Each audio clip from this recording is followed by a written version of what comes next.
তুমি অমুক পাওয়ার দেখায় একটা মানুষকে পিটায় মেরে ফেলে দিলা, অমুক পাওয়ার দেখায় একজনের সম্পদ কলমের খোঁচা দিয়ে দখল করে ফেলে দিলা, মনে করলো যে কেউ দেখলো না। খালি নিঃশ্বাসটা বন্ধ হোক, কবরে যাও, আল্লাহ দেখাবে তোমাকে। খালি কবরে যাও, মুনকার আর নেকির যখন আসবে চোখগুলো হবে নীল রঙের চোখ, ভয়ঙ্কর। কেমন চোখ ভাই? নীল রঙের ভয়ঙ্কর চোখ। আমি বলি একটা হাদিস, কোন একজন নবী আল্লাহকে বলেছিলেন যে আল্লাহ, আমি মারা যাওয়া কোনো মানুষকে দেখতে চাই, সে কেমন আছে। এটা শুনেন ভালো করে হাদিস। মারা যাওয়া কোনো মানুষকে আমি দেখতে চাই, সে কেমন আছে। আল্লাহ পাক সেই নবীর আরজি কবুল করলেন, বললেন আচ্ছা ঠিক আছে, দেখাচ্ছি। কবরের সামনে গিয়ে দাঁড়ালেন।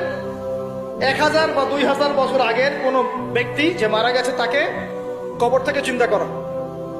নবী দেখছেন এবং সে ভয় থরথর করে কাঁপছে, এখনো ভয় থরথর করে কাঁপছে।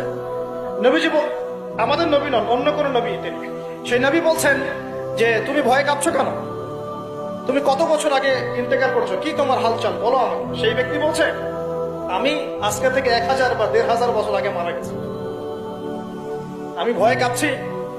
যখন আমি মারা যাচ্ছিলাম, মালাকুল মউত যে আকৃতি নিয়ে আমার সামনে এসেছিল, ওই আকৃতি আমি এখনো ভুলতে পারি না, তাই দেখে আমি থরথর করে কাঁপছি। তিনি বলছেন যে আমি 1500 বছর হয়ে গেছে আমার মউতের, কিন্তু আমার দেহ থেকে এখন পর্যন্ত রূহ কবজ করার যে কষ্ট, এই কষ্ট এখনো যায় না।